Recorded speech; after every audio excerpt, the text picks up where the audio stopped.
yéen a ngi teewlu seen Rewmi 24 TV. Seydina Ousmane yàlla nañu ko yàlla fayal. Billaahi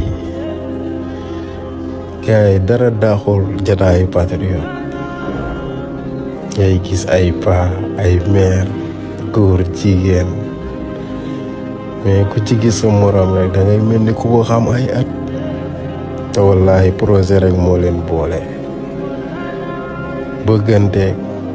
saafu wante yéenante jaamu aussi Seydina Ousmane yàlla nañu ko yàlla fayal mais li gën a neex ci àdduna mooy jataayu patriote comme lem bun suukar